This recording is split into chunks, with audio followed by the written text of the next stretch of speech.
सबका favourite question जिसे भी हेयर ट्रांसप्लांट कराना है, कॉस्ट ऑफ हेयर ट्रांसप्लांट। हालांकि कॉस्ट ऑफ हेयर ट्रांसप्लांट बहुत सारे फैक्टर्स इंफ्लुएंस करते हैं, क्लिनिक, उसका सेटअप, डॉक्टर, उनका एक्सपीरियंस, रिजल्ट्स, ये सब चीजें फैक्टर इंफ्लुएंस करती हैं।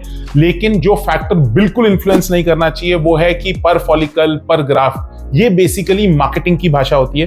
एज अ पेशेंट कभी किसी ने ग्राफ्ट फॉलिकल देखा नहीं होता और वो कंफ्यूज हो जाते हैं। सो मेजरली जो फैक्टर्स एक्चुअली डिटरमाइन करना चाहिए cost of a hair transplant is the area of baldness, कि हेयर ट्रांसप्लांट पहली बार हो रहा है या दूसरी बार हो रहा है, या वो करेक्टिव सर्जरी है या हम फिलअप कर रहे हैं। तो these are all the factors which actually influence cost of hair transplant. So area अगर छोटा है तो उसकी कॉस्ट ऑब्वियसली कम होगी, एरिया अगर बड़ा है तो कॉस्ट ज्यादा होगी।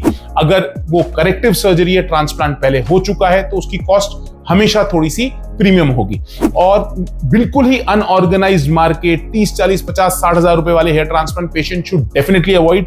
You will never get results in such places. एक बेसिक कॉस्ट होती है हेयर ट्रांसप्लांट की, वो कभी भी इतनी कम नहीं हो सकती। जो भी इस तरीके से अपने आप को मार्केट करता है, उसमें सबसे आसान for a patient to see whether this clinic is right or wrong is to see their before and after results, whether the clinic is performing corrective surgeries or not। पहले करीबी सर्जरीज को ठीक कर रहे हैं, नहीं कर रहे हैं, कब से कर रहे हैं। आजकल इतने फैंसी नाम रख के लोग अपने आप को मार्केट करते हैं हेयर ट्रांसप्लांट का, तो वो उससे थोड़ा बचना चाहिए। सो मेजरली जो कॉस्ट ऑफ हेयर ट्रांसप्लांट जो डिटरमाइन होती है, एरिया ऑफ बॉल्डनेस, ट्रांसप्लांट पहली बार हो रहा है, दूसरी बार हो रहा है, ये सब फैक्टर्स उसको इन्फ्लुएंस करते हैं।